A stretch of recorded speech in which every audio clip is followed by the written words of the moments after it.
The more I practice paying attention, the more readily I am able to notice that molehills are, in fact, not mountains. When I was a child, my favorite line in the Bible was the one in Peter's letter where he tells his readers, "Cast all of your anxiety on God because God cares for you." There is a container that's big enough to hold what I am not big enough to hold. I can feel the big things that I feel and spill them into the trustworthy presence of the divine. Well before I had any significant cares of my own to feel anxious about, I latched on to that sentiment. Then I grew a little, got some life under me, and still I held fast to that idea. In that idea, I found the comfort of surrender that I needed as an adolescent in order to navigate the worries and losses that clustered around my parents' divorce. In that idea, I found the confidence and inner company that I needed in order to untether from safe harbor and set out into the world as a young and sensitive man full of feeling and tenderness. Once abroad, in a way, I held fast to the idea, even as my concept and experiences of God flowed into a salty worldview that was broader and deeper than the one I'd swum in when I was a child.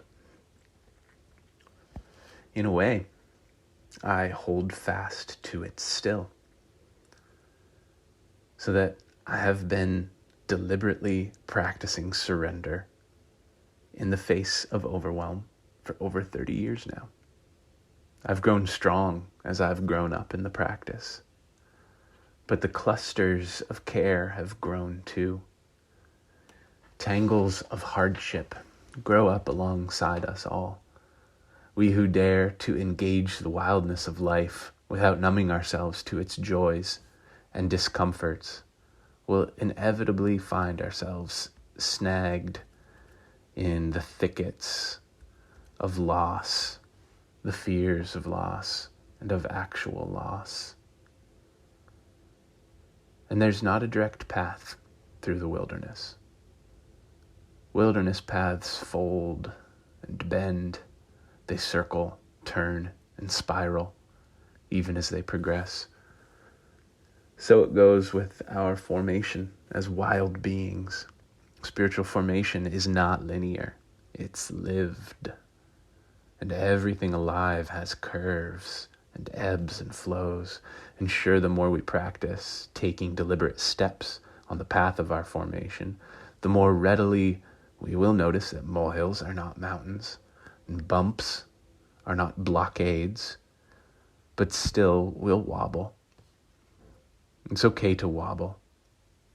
At least I hope so. The past couple months, I've been wobbly as hell, getting snagged most days and thrown off balance by overwhelm and self-doubt, coming from the ruptures and radical change of my midlife moment. I've got plenty of reasons to be off balance, though in my experience, self-doubt doesn't really need reasons. My self-doubt shows up gnarly, pretty well, anytime I have a chance to lean into life with fullness, or with greater ease, or with clarity, or something to offer. My self-doubt shows up mean, insisting that I'm a poser, a fake, a fraud, an imposter. Nevertheless, when I'm stuck in thickets of self-doubt, I find that it suits me best to be gentle with me, to look that doubting part of me square in my beautiful eyes and say gently, firmly, "It's okay. I hear you. No wonder. Don't worry. I've got this." And how about this? The harsher the thorn, the gentler we pluck. And how about this?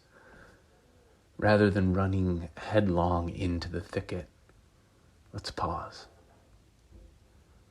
Practicing pause lets us get a little bit of distance between what we're feeling, the doubt, the worry, the smallness, and what's available, our fullness, our toughness, our gentleness, so that the obstacles can become invitations for brave and honest reflection, for humble and active response. It's simple, but simple isn't easy. It's not linear. Access to our own best wisdom is going to ebb and flow. We're going to wobble. That's okay. But it's okay too to find your balance again and again and again. Earlier this week, I shared that I launched a business. The thickets and my response to them have been a big part of getting there. Next time I write, I'll share a few more ways that smack dab in the midst of the wobbles so far this year, I've had the audacity to show up with fullness, joy, and creativity. And I'd love to hear about your maneuvers of resilience in the wilderness too.